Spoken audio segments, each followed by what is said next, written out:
Alright, hello everybody. I'm going to be attempting to thru-hike the Appalachian Trail starting February 2026.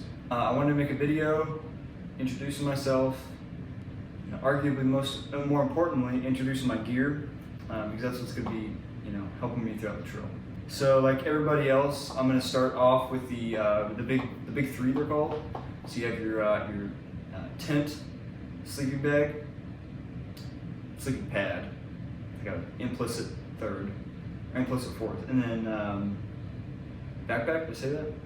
So yeah, let's start off with that. First off, starting with the backpack. This is kind of a controversial issue I had. Starting out, I had the 6 Moon Design Swift X. It's kind of a trail running vest style backpack. I had that for about 8 months to a year, probably about over a year. And I just didn't like it. It never fit good. It would always give me kind of chafing around here. I did a lot more research and found out that everybody's using this ULA circuit. It's really comfortable. The hip belt is nice. The shoulder straps are very nice here. They're cushiony. They're S kind of straps. Nice pockets, right? What I ended up getting was this variant is the Circuit Ultra.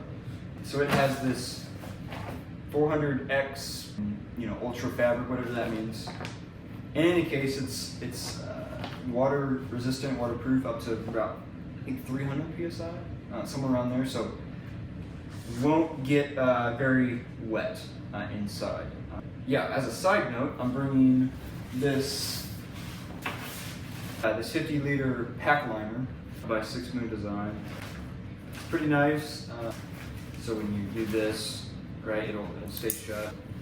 This works good in that, so we'll be using that.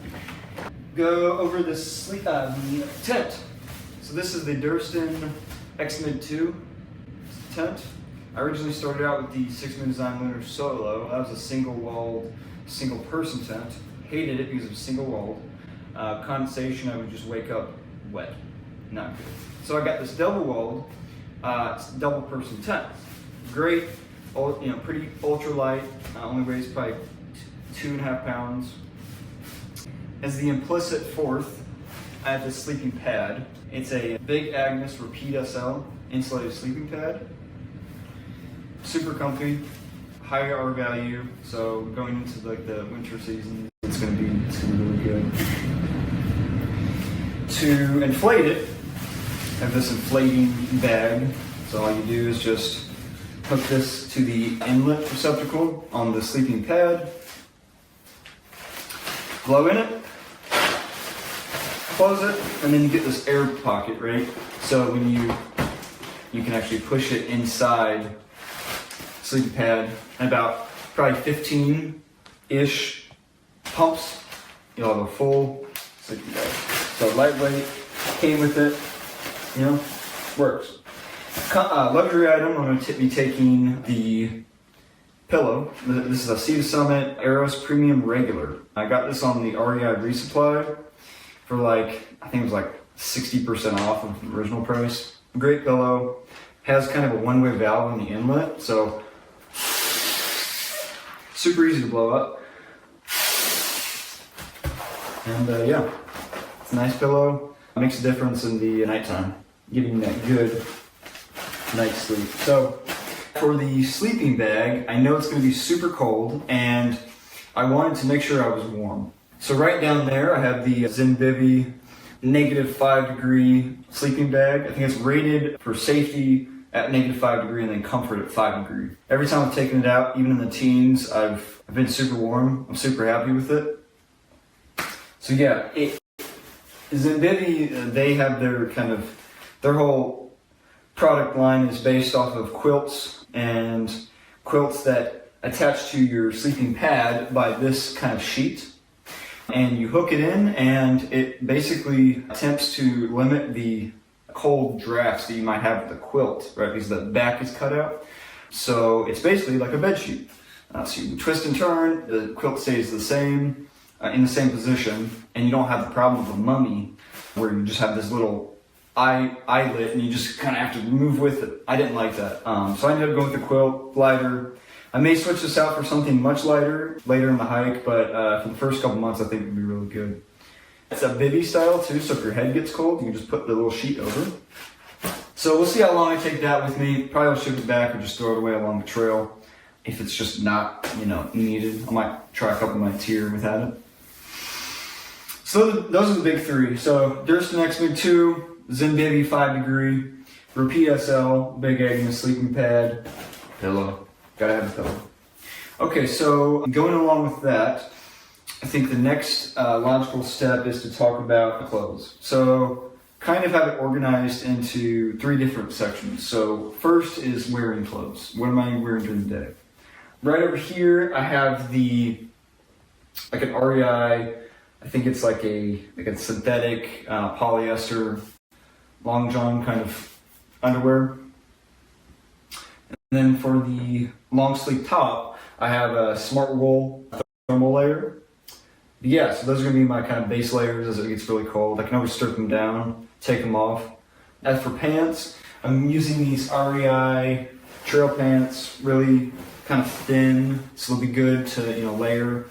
They have these convertible shorts, so I take my boots off, I can just unzip them, have shorts, it'd be good. For socks, I've been kind of experimenting a little, and I found that I really like these Darn Tough. They're the heavy, mid-weight boot socks. I really like these. Merino wool, lifetime guarantee. If they get damaged, you can just go to a vendor that supports their exchanges and they'll give it to you for free. So really nice, really expensive socks, keep you warm. I've been experimenting with these, however. These are the Injinji kind of base liner socks. So these are toe socks, right? So the point of these is to limit the friction between your toes, and I found that it works, relatively good. We'll see if I, keep going with these throughout the hike, but I'll be starting out on them. Gives me an extra layer of protection. Got 2 pairs. One will be in reserve at all times, and a dry bag. Okay, so camp clothes. Kind of to mimic the wearing clothes, I have a smart wool, long johns, long underwear kind of thing. And then I have a smart wool, long thermal t-shirt, long shirt. And those are going to be kept separate from the hiking clothes so I can have something dry and not smelly to get into at the end of the day. I have an exact replica pair of these. These are just, again, the boot mid-weight Darn Tough socks. Great. Yeah, so that's kind of wearing, the hiking and camp wear. And then I picked up this puffy. This is the Mountain Hardwear Venatu, I think it was. I got it for like $60 at REI Resupply. It's like $220, MSRP, so great deal. Yeah, it's just a little rip you can't even see, so I'll have to glue that up, patch it up. Packs down into this little pocket here, which is kind of nice. So yeah, I think this will keep me warm. Yeah, excited to use that.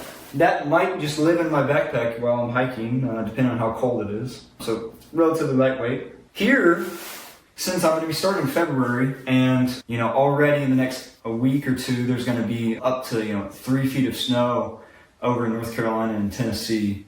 I'm preparing for the worst and kind of snow conditions. So I already have my hiking base layers and outer layers. Here I'm going to. I picked up these REI rain pants. These are the short small. Is my dimensions. These are cool because they have leg zips. You can just basically take them on and off without taking your boots off, or running your boots through the insides with muddy, wet. We'll see how these are. Relatively lightweight, not as lightweight as I like. Nothing like a frog tog or anything, but these should be more resistant. Yeah, we'll see. I might exchange them out for something else as the time goes on, but yeah, we'll see how they are. I had this Arc'teryx kind of wind shell rain jacket. This is a hand-me-down, very nice jacket. It's got all the features and everything that an Arc'teryx jacket would have. I'm going to need to seam seal it because there's been some kind of modifications and just wear on the jacket. So we'll see if that poses an issue going through the trail. But for now, that's kind of what I'm going to be rocking. And then these might be overkill, but just to be safe and sorry, I got some gaiters. And then they're pretty high gaiters, about halfway through your calf gaiters. Pretty heavy. As soon as snow goes, these are getting shipped off. So that's the clothes. Let's see here. Next, I'm going to talk about the food situation. Here I have a wet bag, and this will be used for the food. Here's a little trash Ziploc bag that I'll put in, keep everything separate. I'll use this for a rock bag, and this will be for, just throwing line over. I'll have to cut this down. I need to practice a little bit. Got a little carabiner here. Last thing we'll do is talk about the trekking poles. The trekking poles I have a really nice pair of trekking poles that I got over Christmas, and they are the Black Diamond Alpine Carbon. Super nice trekking poles. Not the lightest, but they're cork. I mean, they're just wonderful to hike with. I'm excited to give these a go. What I didn't mention before last time, I have this little neck gaiter, to shield me from the wind. I get really bad wind burn, so hopefully this will help. I might also instead bring a buff. We'll see. So do that. I also forgot to mention gloves. These are waterproof, gloves made by Sirius, and then they're the extreme model. Yeah, they are waterproof. I dunked my hands under, and they're fine. This will be used for general hiking through the rain and snow. Also, getting water. My hands will be freezing, dipping into a stream, getting water. It's just, I've done it before, not fun. These are going to be great. Lastly, what I didn't mention about the clothes is this. I'm going to be taking this, this is a Mountain Hardwear microgrid hoodie, I think it's called. Super great. You can put it up above your head. You can cinch it up. It's awesome. I mean, it's a nice fleece hoodie. So, sunglasses. Snow is going to be bright. My eyes are going to get windburnt. I know this. So, yeah, these are just some Oakley sunglasses I've had for a while.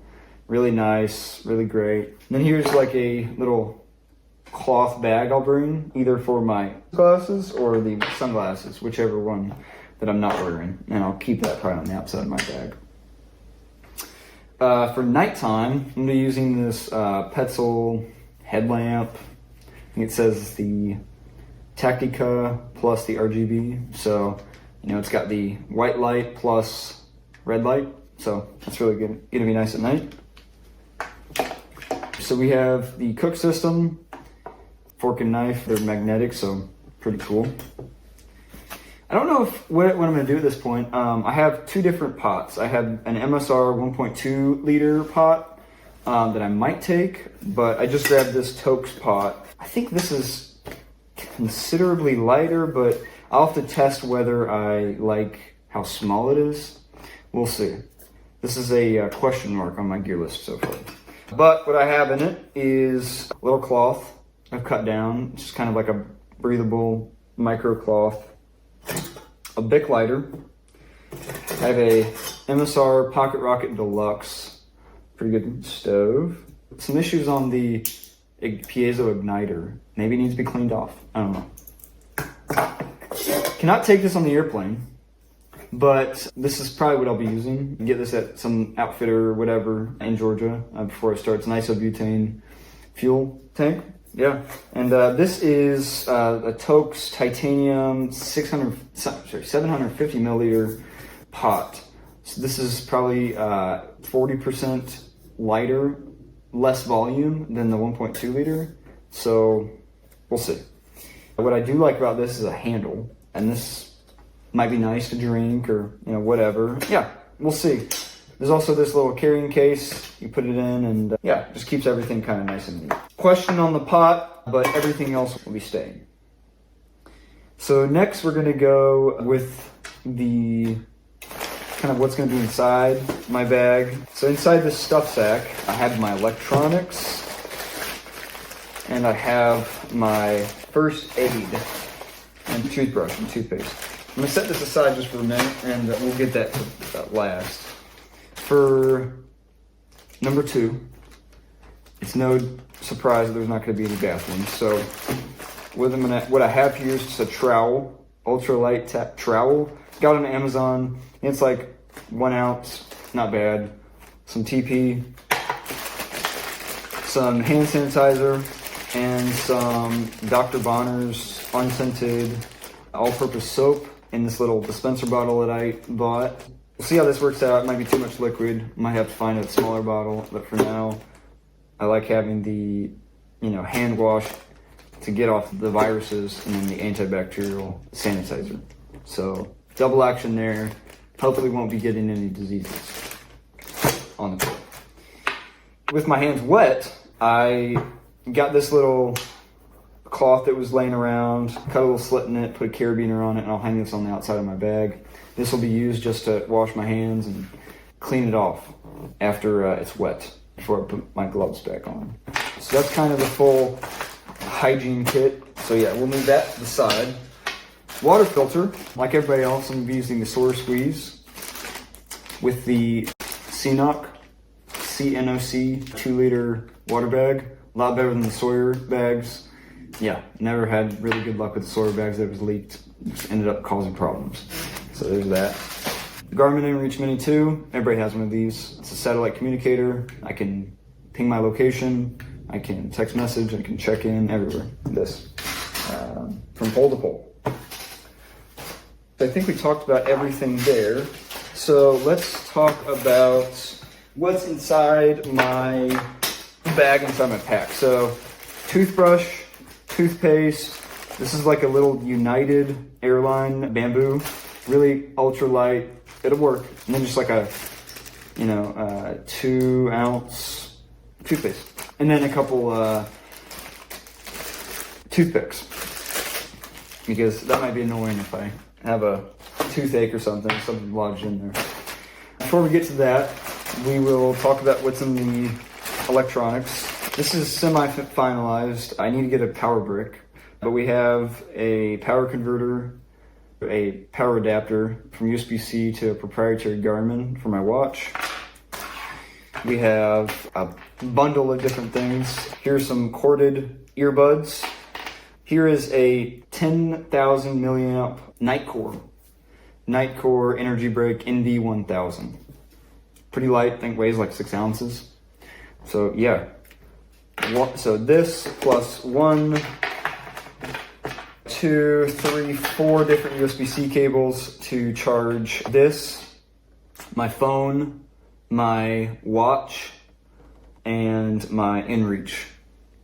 So the mentioned watch is right here. It's the Garmin Fenix 7 Pro, tracking my progress on there, steps and all that kind of stuff.